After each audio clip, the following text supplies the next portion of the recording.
Hi ಸ್ನೇಹಿತರೆ, ಎಲ್ಲರಿಗೂ good morning. ನನ್ನಲ್ಲೇ ಸುಮಾರು ಜನ ಕೇಳ್ತಿದ್ರು ಓಡ್ ದೋಸೆಯ ರೆಸಿಪಿ ತೋರಿಸಿ ಅಂತ ಹೇಳಿ.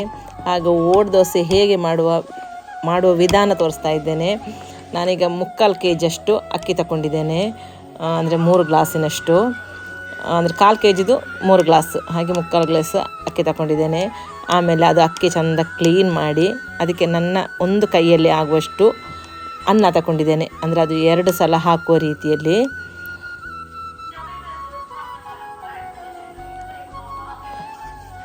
ಅಂದರೆ ಬೆಳ್ತಿಗೆಕ್ಕೆ ಅನ್ನ ಅಲ್ಲ, ಕುಚ್ಚಲಕ್ಕಿ ಅನ್ನವೇ ಆಗಬೇಕು. ನಾನು ಕೆಂಪಕ್ಕಿ ಸಹ BVK ಅಕ್ಕಿ ಸಹ ಅನ್ನ ಹಾಕ್ತೇನೆ, ಅಂದರೆ ನಿನ್ನೆದ ಅನ್ನ ಆದರೂ ಆಗ್ಬೋದು, ಅದೇ ದಿವಸದ ಅನ್ನ ಬೇಕು ಅಂತ ಇಲ್ಲ. ನಾನು ನಿನ್ನೆದ ಅನ್ನ ಸ್ವಲ್ಪ ಬಾಕಿ ಇತ್ತು ರಾತ್ರಿ, ಅದನ್ನು ಫ್ರಿಜ್ಜಲ್ಲಿಟ್ಟು ಅದನ್ನು ಈಗ ನಾನು ಬೆಳಿಗ್ಗೆ ಹಾಕ್ತಾ ಇದ್ದೇನೆ. ಹಾಗೆ ಕೈಯಲ್ಲಿ ಒಂದು ಕೈಯಷ್ಟು ತೆಂಗಿನಕಾಯಿ ಮತ್ತು ಸ್ವಲ್ಪ ಹಾಕಿದ್ದೇನೆ. ಹಾಗೆ ರುಚಿಗೆ ತಕ್ಕಷ್ಟು ಉಪ್ಪು ಹಾಕಿ ಚೆಂದ ಒಂದು ಗ್ರೈಂಡ್ ಮಾಡ್ತೇನೆ. ಅದು ಚೆಂದ ಸಣ್ಣಗೆ ಆಗಬೇಕು ಗ್ರೈಂಡ್, ಮತ್ತು ಸ್ವಲ್ಪ ತರಿ ಎಲ್ಲ ಇರಬಾರ್ದು. ಆಮೇಲೆ ನಾನಿವತ್ತು ಒಲೆಯಲ್ಲಿ ಮಾಡುವ ಅಂತ ಆಯಿತು, ಹಾಗೆ ನನಗೆ ಒಲೆಯಲ್ಲಿ ಮಾಡ್ತಾ ಇದ್ದೇನೆ. ಒಲೆಯಲ್ಲಿ ಮಾಡುವಾಗ ಎಲ್ಲ ಒಮ್ಮೆ ಬೆಳಿಗ್ಗೆ ಎಲ್ಲ ಒಂದು ಚೆಂದ ಉಜ್ಜಿ ಅದರ ಬೂದಿ ಎಲ್ಲ ತೆಗೆದು ಆಮೇಲೆ ನಾನು ಬೆಂಕಿ ಹಚ್ಚೋದು. ಅಂದರೆ ನನಗೆ ಮನಸ್ಸಾದ ಹಾಗೆ ಹೆಚ್ಚಾಗಿ ನಾನು ಒಲೆಯಲ್ಲಿ ಮಾಡ್ತೇನೆ. ಒಲೆಯಲ್ಲಿ ಮಾಡೋದು ತುಂಬ ಇಷ್ಟ ನನಗೆ, ತುಂಬ ಅಂದರೆ ತುಂಬ ಇಷ್ಟ. ಮತ್ತು ಈಗ ಚಳಿ ಬೇರೆ, ಬೆಳಿಗ್ಗೆ ಆಗುವಾಗ ಒಂದು ಒಲೆ ಬೆಂಕಿ ಎಲ್ಲ ಮಾಡುವಾಗ ಅಂತೂ ಒಂದು ಖುಷಿ ಮನಸ್ಸಿಗೆ.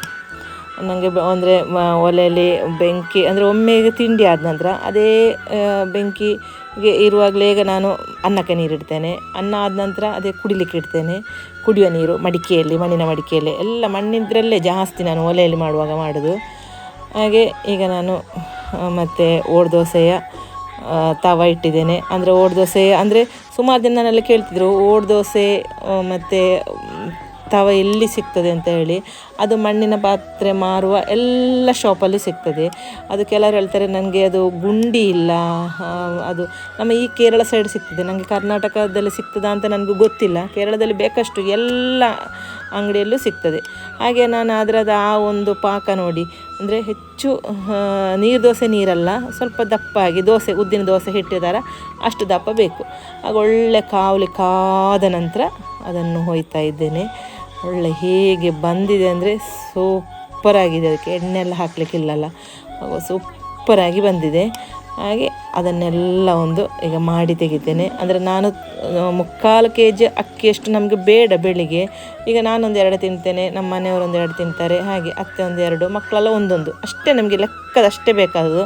ಅದನ್ನು ನಾನು ಹಾಗೆಯೇ ಮುಚ್ಚಿಟ್ಟು ಕೆಲವೊಮ್ಮೆ ಉದ್ದಿನ ದೋಸೆ ಹಿಟ್ಟು ಫ್ರಿಜ್ಜಲ್ಲಿದ್ದರೆ ಅದನ್ನು ಸಹ ಮಿಕ್ಸ್ ಮಾಡಿ ಇಟ್ಟರೆ ಸಂಜೆಗೆ ಒಳ್ಳೆ ಒಂದು ಬಾಣಲೆಯಲ್ಲಿ ಎಣ್ಣೆ ಹಾಕಿ ನೀರುಳ್ಳಿ ಎಲ್ಲ ಹಾಕಿ ಪುನಃ ಮಾಡುವಾಗ ಅಂದರೆ ಅದು ಹೊಯ್ದು ಒಂದು ತಿಂಡಿ ಮಾಡುವಾಗ ಮತ್ತು ಇನ್ನೂ ಒಳ್ಳೆ ಬನ್ಸಿನಾಗ ಆಗ್ತದೆ, ಭಾರಿ ಟೇಸ್ಟ್ ಆಗ್ತದೆ ಅದು.